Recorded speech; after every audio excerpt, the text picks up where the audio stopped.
അവർക്ക് പിന്നിലായി മാലാഖമാരെ ഓർമ്മിപ്പിച്ചുകൊണ്ട് മാലാഖമാരുടെ വേഷത്തിൽ കുട്ടികൾ നീങ്ങുന്നതാണ്.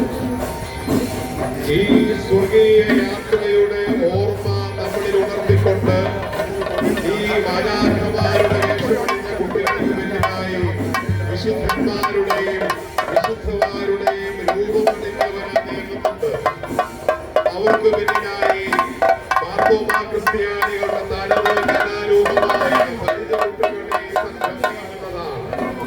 അതേ തുടർന്നാണ് വിശുദ്ധിയുടെ ഓർമ്മ നമ്മുടെ മനസ്സിൽ ഉണർത്തിക്കൊണ്ട് വെള്ള വസ്ത്രം ധരിച്ച കുട്ടികൾ നീങ്ങുന്നത്. അവർക്ക് പിന്നിലായി മാർത്തോമാ ക്രിസ്ത്യാനികളുടെ തനത് കലാരൂപമായ മാർഗംകളിൽ പങ്കെടുക്കുന്ന കുട്ടികൾ നീങ്ങുകയാണ്. അവർക്ക് പിന്നിലായിട്ടാണ് കൊടികൾ ഒന്നിച്ച് കുട്ടികൾ നീങ്ങുന്നത്. അവർക്ക് പിന്നിലായി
അവർക്ക് പിന്നിലായി മൂന്നാമതൊരു സെറ്റ് ചട്ടമേളം പണിനിരക്കുന്നതാണ്. അതിന് പിന്നിൽ ഏറ്റവും പുറകിലായാണ് തിരുശേഷിപ്പുകൾ വഹിച്ചുകൊണ്ട് ബഹുമാനപ്പെട്ട വൈദികർ മാലികയ്ക്ക് ചുറ്റും നീങ്ങുന്നത്. സ്നേഹമുള്ളവരെ, ഈ പ്രദക്ഷിണത്തിന്റെ ഏറ്റവും വലിയ ആകർഷകം 101 സുവർണ നിറമുള്ള പൊൻകുരിശുകളാണ്. ദൈവത്തിന്റെ പ്രതീകമാണ്, ഈശോയുടെ പ്രതീകമാണ് ഈ കുരിശുകൾ. സഹനത്തിന്റെ പ്രതീകമാണത്. മറ്റുള്ളവർക്ക് വേണ്ടി സ്വയം ജീവൻ സമർപ്പിച്ചതിന്റെ ഓർമ്മയാണത്. സ്നേഹത്തിന്റെയും ക്ഷമയുടെയും അടയാളമാണ് കുരിശുകൾ. സാഹോദര്യത്തിന്റെ പ്രതീകമാണത്. ദൈവത്തിന്റെ വിജയത്തിന്റെ പ്രതീകമാണത്. ദൈവ കാരുണ്യത്തിന്റെയും സമാധാനത്തിന്റെയും അടയാളമാണത്. ഇത്രയേറെ ആത്മീയ അർത്ഥങ്ങളുള്ള ദിവ്യമായ സ്വർഗീയമായ അടയാളമായാണ് നമ്മൾ കുരിശുകളെ കയ്യിൽ ഭക്തിപൂർവ്വം എടുക്കുന്നത്. ഇത് കുരിശിനെ ബഹുമാനിക്കാനുള്ള, കുരിശിലൂടെ ഈശോയെ ബഹുമാനിക്കാനുള്ള, അതിലൂടെ ഈ നാടിനും നഗരത്തിനും ഇവിടെയുള്ള എല്ലാവർക്കും സമൃദ്ധമായ അനുഗ്രഹം വാങ്ങിക്കുന്നതിനുള്ള അടയാളമാണത്. 101 പൊൻകുരിശുകളാണ് ഈ പ്രദക്ഷിണത്തിൽ അണിനിരക്കുന്നത്. 100 പൂർണ്ണതയുടെ പ്രതീകമാണ്, നിറവിന്റെ പ്രതീകമാണ്. ആ പ്രതീകം 100-നും അപ്പുറത്ത് പൂർണ്ണതയിൽ ഒരു തികവ് കൂടി നൽകിക്കൊണ്ട് 101 പൊൻകുരിശുകളാണ് സവിശേഷമാവിധം ഈ പ്രദക്ഷിണത്തിൽ അണിനിരക്കുന്നത്.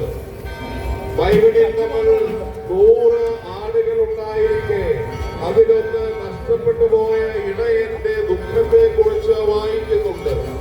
ഇതൊന്ന് നഷ്ടപ്പെട്ടു പോവുകയല്ല, ഒന്ന് കൂടി വരികയാണ് ചെയ്യുന്നത്.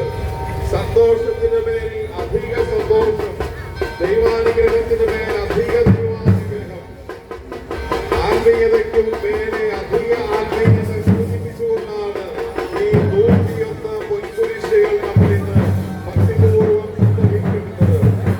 ഈ എല്ലാ കുരിശിലും കാണുന്നത് ഈശോയെ തന്നെയാണ്. എവിടെയും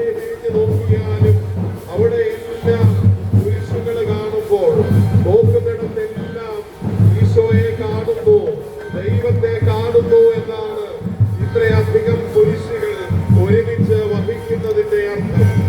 ഇതിന്റെ ആത്മീയമായ അർത്ഥം ഇതാണ്: നമ്മൾ ആരിലേക്ക് നോക്കിയാലും, ഏത് സാഹചര്യത്തിലേക്ക് നോക്കിയാലും, ജീവിതത്തിന്റെ ഏത് സന്ദർഭങ്ങളിലും നമ്മൾ കാണുന്നത് ഈശോയെയാണ്, കുരിശിനെയാണ്. ജീവിതത്തിൽ ബുദ്ധിമുട്ടിന്റെ അവസരങ്ങളെ നമ്മൾ കുരിശ് എന്ന് പറയാറുണ്ട്. പക്ഷെ ആത്മീയമായ അർത്ഥത്തിൽ നോക്കുന്നവർക്ക് ആ കുരിശിന്റെ സന്ദർഭം, ആ വേദനയുടെ അവസരം, ആ കഷ്ടപ്പാടിന്റെ സന്ദർഭം ഈശോയെ കാണുന്നതിനുള്ള അവസരമാണ്. അതാണ് ഇത്രയധികം കുരിശുകൾ ഒരുമിച്ച് വഹിക്കുമ്പോൾ നമ്മൾ ഈ ലോകത്തോട് വിളിച്ചു പറയുന്നത്.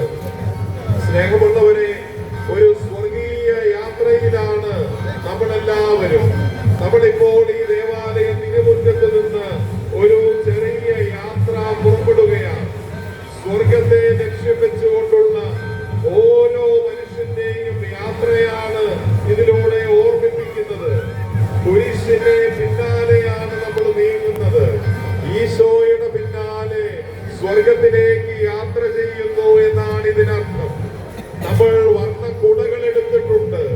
ദൈവികമായ സംരക്ഷണത്തിന്റെ നമ്മുടെ മേലേക്ക് മറ്റൊന്നും വീഴാതെ നമ്മളെ കാത്തു പരിപാലിക്കുന്ന ദൈവിക സംരക്ഷണത്തിന്റെ അടയാളമാണ് ഈ വർണ്ണക്കുടകൾ. അതുപോലെ തന്നെ ഇതിന്റെ വിവിധങ്ങളായ വർണ്ണങ്ങൾ ദൈവികമായ സന്തോഷത്തിന്റെ സൂചനയാണ്. ഇതിന്റെ തിളക്കം സ്വർഗീയ ജീവിതത്തിന്റെ തിളക്കത്തെയാണ് സൂചിപ്പിക്കുന്നത്. സ്നേഹമുള്ളവരെ, സ്വർണ്ണ നിറമുള്ള കുരിശുകൾ കാണുമ്പോൾ അത് സ്വർഗീയ പ്രഭയുടെ, സ്വർണ്ണ നിറത്തിന്റെ ആ വലിയ അർത്ഥത്തെയാണ്, ഇതിന്റെ വലിയ വിലയെയാണ് സൂചിപ്പിക്കുന്നത്. അങ്ങനെ ഒത്തിരിയേറെ ആത്മീയ അർത്ഥത്തിലാണ് വളരെ ഭക്തിശാസ്ത്രമായ ഈ നഗര പ്രദക്ഷിണം 101 പൊൻകുരിശുകളുമേന്തി നമ്മൾ നടത്തുന്നത്. നമ്മുടെ ഈ സ്വർഗീയ യാത്രയിൽ മാലാഖമാരുടെയും വിശുദ്ധരുടെയും ഒക്കെ രൂപം ധരിച്ചവരെ കാണുന്നു.